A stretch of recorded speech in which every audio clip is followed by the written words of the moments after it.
오늘 보통 사람들의 시대 노태우 센터 설립 및 노태우 연설집 출편 기념회에서 제가 그 축사의 말씀을 드리게 돼서 무한한 영광으로 생각을 합니다. 이 자리에 상부 요인을 지내신 많은 그 귀빈들이 계시고, 그런데 그때 당시에 지금 소개해드린 대로 저는 그 미주국장이라는 그 직책을 맡고 있었습니다만은 그래도 그 가까이서 노태우 대통령을 뵙고 보좌해드렸던 이런 그 경험이 있어서 이런 그 제 소감의 일단을 말씀을 드리게 돼서 좀 송구스럽기도 하고 좀 영광스럽게 생각을 합니다. 이 자리에 존경하는 이홍구 국무총리님과 또 정해창 이사장님, 또 문희상 전 국회의장님, 임동원 전 원장님, 또 모든 분들이 여기 많이 계시는데 여러 가지 그 감사의 말씀을 드립니다. 우리는 오늘 참으로 뜻깊은 자리에 함께 했습니다. 6.29 민주화선언 40주년을 이제 4년 앞두고 보통 사람들의 시대 노태우 센터가 본격적인 활동을 시작하고 동시에 노태우 대통령님 연설집이 출판된 것을 진심으로 축하합니다. 1987년 6.29 민주화선언 직후에 저는 워싱턴 총영사로 발령받아 가게 되었습니다. 그때까지 여러 차례 해외 공관에서 외교관 생활을 했습니다마는 그때만큼 저의 발걸음이 가볍고 조국에 대한 자긍심으로 온몸에 힘이 들어간 적은 없었습니다. 이제 우리도 당당한 민주국가다. 경제도 중진국 대열에 올랐다. 노태우 대통령님이 보통 사람들의 시대를 설명하실 때 자주 하시던 말씀대로 꿀릴 것 하나 없는 자유민주국가의 외교관이라는 당당한 긍지와 자부심이 미국으로 떠나는 40대 초반에 저에게 사뭇 호연지기를 갖게 해줬던 기억이 생생합니다. 자고 나면 최루탄 연기 자욱한 격렬한 시위 뉴스만 지켜봐야 했던 재미 동포들의 아연 활기 넘치던 모습이 지금도 잊혀지지 않습니다. 외교관으로서 저는 세계 속의 대한민국은 1987년 6월 29일 새로 태어났다고 생각합니다. 우리는 오랫동안 6.29 선언을 어쩌면 잊고 있었다고 할 수 있습니다. 그 의미와 정신, 역사적 위상이 제대로 평가받을 겨를이 없었다고 할 수 있습니다.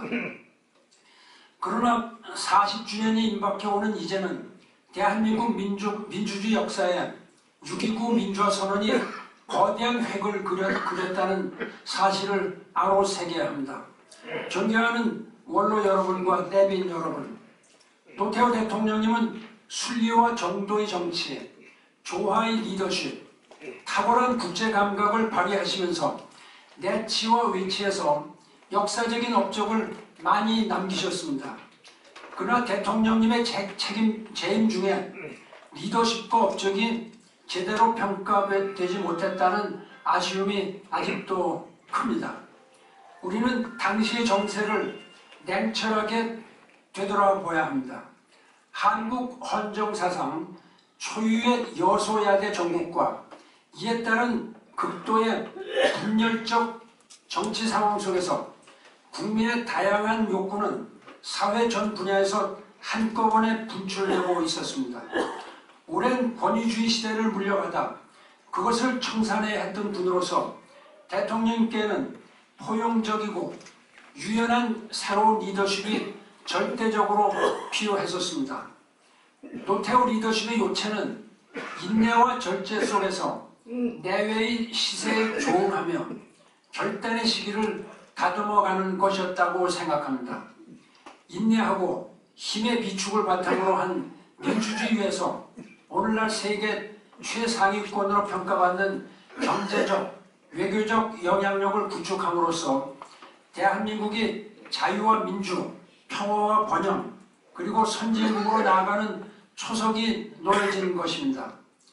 6.29 선언이 그랬고 대통령 취임 직후에 7.7 선언과 이듬해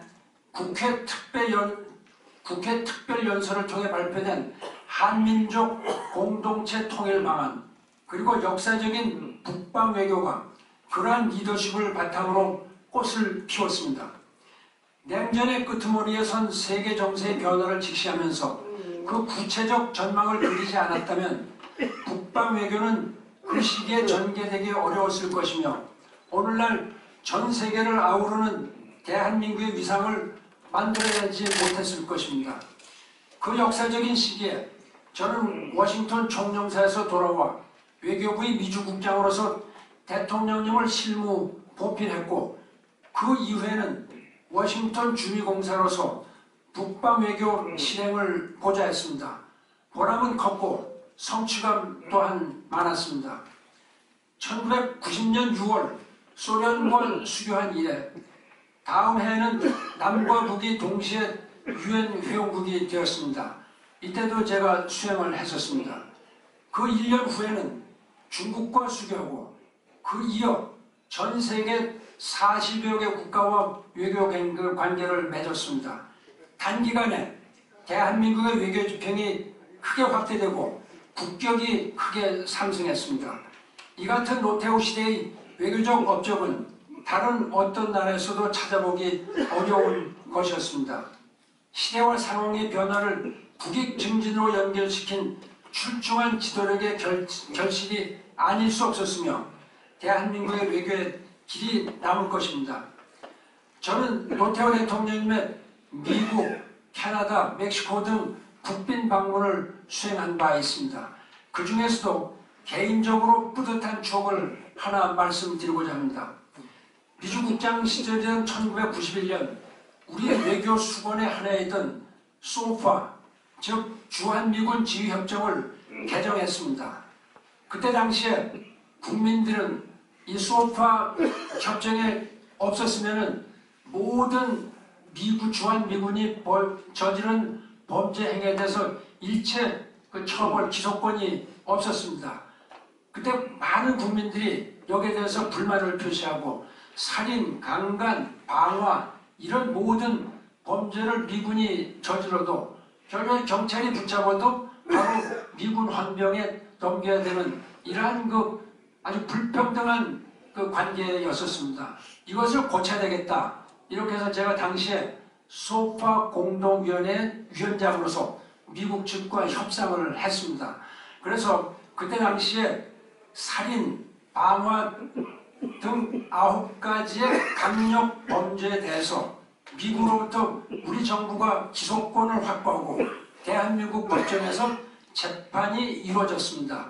대한민국의 국격 또 이러한 위상이 크게 상승됐다 이렇게 생각합니다.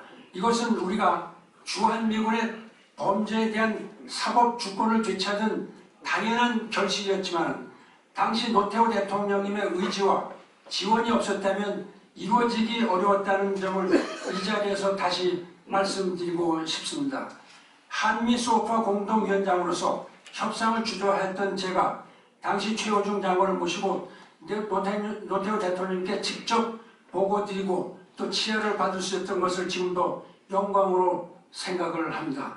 또한 여기 권영애 원장님을 모시고 남북한 비핵화 공동선언을 이뤄냈던 것도 전 큰 자부심이고 영광된 역사 중에 한 자리를 차지했었던 것 정말로 자부심을 느낍니다. 그때 당시에 비핵화 공동선언이 없었다면 지금 현재 상황이 어떻게 됐었을까?